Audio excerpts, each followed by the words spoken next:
Now we'll look at one of the awards that you can bet on today, and we'll run down some of the candidates that you can find.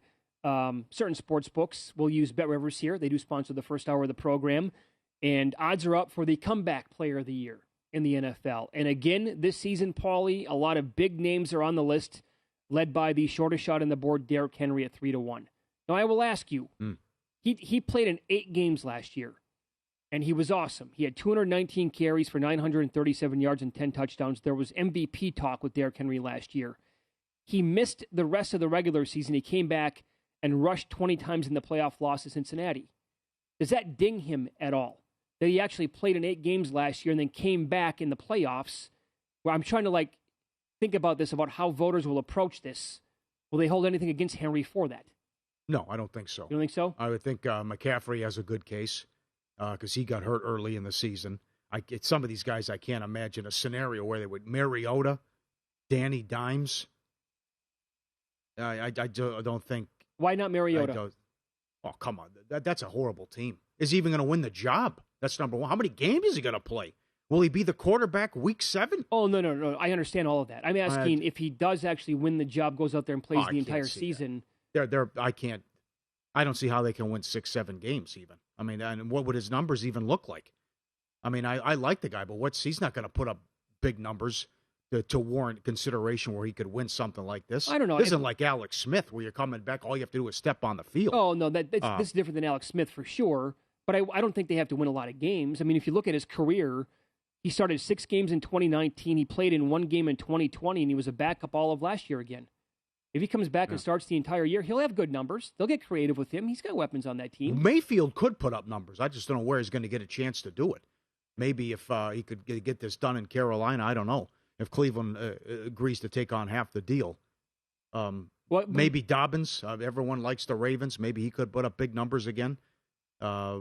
Akers is interesting because he came back too as well. Mm-hmm. But Thomas and Winston then are tied at the hip. Both got hurt, but then what's that offense going to look like? Because now you're not going to have Kamara likely for 6 games. Sure. He's expecting a 6-game suspension. Well, here's I think it's definitely worth the discussion. I think you have to look at a lot of these guys definitely on an individual basis here, right? And say, what are they truly coming back from? Like, we get it with Jameis Winston. Season was over. He played in 7 games last year. He had a 14 touchdown to 3 INT ratio. He's coming back from a pretty severe injury. What is a guy like Baker Mayfield coming back from? Sucking? Well, yeah. What's Mariota coming back from? The guy was playing. I mean, he was a backup, but he was on the team. He wasn't hurt. No, but he lost his job, though. He's coming back from being really, really bad. He couldn't even start in the league anymore. Well, that was, So I don't know about that. I think it was, some people in Tennessee thought they should have stuck with him and not Tannehill, but that's, you look at all the bad quarterbacks in the league, I thought he should have been a starter. Right. But I also would like to, tail that with this. Do you only, should a player who's coming back from injury only be under consideration? Or should a guy who's terrible, comes back, has a great bounce back year, also be alive for the award? Good point. Both. I would think it should be both. Yes. Mayfield fits both. I just don't know if he's going to get the opportunities and get enough games to do that. But that would be a candidate. If maybe he could come in there and be the guy, and Carolina can surprise people. Michael Thomas is third on the odds board at BetRivers. He's 8-1. He missed all of last year. In 2020, he had 40 catches for 438 yards and no touchdowns. I was listening to some fantasy football stuff this weekend, and somebody it was a throwaway comment, and he said he took Chris Olave in the 8th round because he doesn't even know if Michael Thomas wants to play football anymore. And I was like, that is an interesting point. I have not heard anybody else say that. Maybe he has zero passion to go out there and play anymore. Maybe that's true. Well, there appears to be animosity and bad blood there as well. Sure.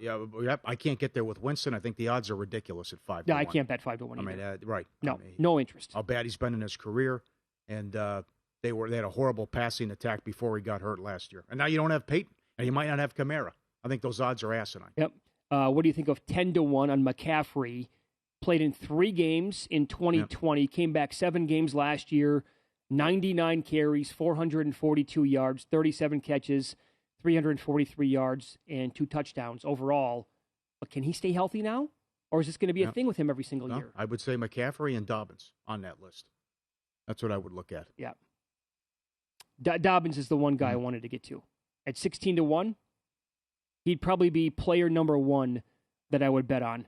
Missed all of last year. They got that news right away, as did Gus Edwards, and he's on this list as well. Mm-hmm. But he had 805 yards and 9 touchdowns in 2020. So I think that he's a great candidate. And, oh, by the way, you know that they love to run the football. So if he can stay healthy this year, I think that that wouldn't be bad. Chase Young played in 9 games, 2 forced fumbles, 1.5 sacks, 4 quarterback hits, 3 tackles for loss. But, again, he's coming back. He missed not even half the season. He was the Rookie of the Year, Defensive Rookie of the Year in 2020. I just think that he has too many other good candidates to overcome. Too many other big names. Huh. Would you rather have Drew Lock or Trubisky? Come on. Trubisky 20-1, Lock 25-1? I'd see the Steelers could maybe get 8-9 wins. I could see that. So nasty defense. And if you're telling me that Trubisky somehow found his 2017 magic with the Chicago Bears, that dude could win the award. Uh-huh. Drew Lock. If Trubisky has, look, this is a huge if. I get that, but if he would go back and play like he did with the Bears in his first season there, I think that he would absolutely have a great chance to win this award because the entire narrative has been, this guy stinks. He can't play. Everybody in the entire world has written him off, and if he comes back and shocks the world in that division in the AFC, and they would win, 9 games, 10 games maybe, with decent numbers. Yeah. I just don't know if I want to bet him where he's at on the board. And I'm glad to see they've adjusted the odds and moved him back compared to other books, but Deshaun Watson's missing a couple zeros here. Yeah. 25-1. we will go over that here one more time. Deshaun Watson, number one on the list. You are burning your money if you bet Deshaun Watson to win the Comeback Player of the Year. There is no chance voters will look at him and say, I don't care how many games he plays, I don't care what his numbers are, I don't care how many games the Browns win with him as the quarterback. Voters in this league, again, I will say this one more time. When a guy came out last year and said he made up his mind in August that he was not going to give Aaron Rodgers the MVP, how do you think voters in this league will look at Deshaun Watson? There's no chance they'll vote for him. Well, he's going to miss best case scenario. Exactly, he misses 10 games. Yep. I mean, this also could be an indefinite suspension. The hearing's tomorrow. This also could be, just cool down for a while here. I mean, they want to start it a year.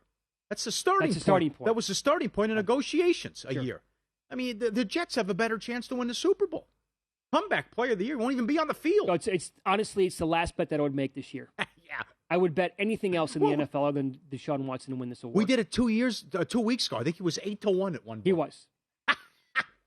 Yep. I mean, come on. Here's one other name I want to throw at you, and you can Matumbo this if you want. I don't care. Yeah. He's 22-1. He played 12 games last year, 38 catches, 410 yards, 1 touchdown. Again, think about who he played for. Allen Robinson? Allen Robinson, yes, yeah. I could see that. You could, okay. Yes, he'll get touches. Yeah. He'll get receptions. I think so. The guy, to me, has played with the dreck of the league for quarterbacks basically in his, 8-9-year career. And now he's going to go to the champs, and he's got to play alongside Cooper Kupp. I get that. But I think he's going to have a massive opportunity this year with that team. Good list. Oh, it's a hell of a list. Yeah, a lot of candidates, some big names on there, too. One more. Like Travis Etienne. See, to me, again, he missed the entire year. So I get that part. But he's never played in the NFL. He's never played. So we have no idea what kind of a player he was going to be in this league. Can you give it to a guy who's never played in the NFL? Can you give him Comeback Player of the Year? No, I don't. That one's...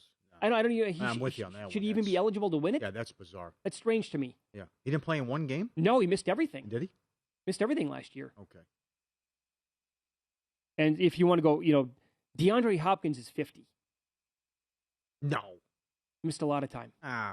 Played him. That was late in the year, though, wasn't it? You know what? I never wrote down. I thought he got hurt. I thought he missed a bunch of games. I'll go. Okay, we'll double check that. But he's playing. He's going to have good offense. Yeah. Really good offense again.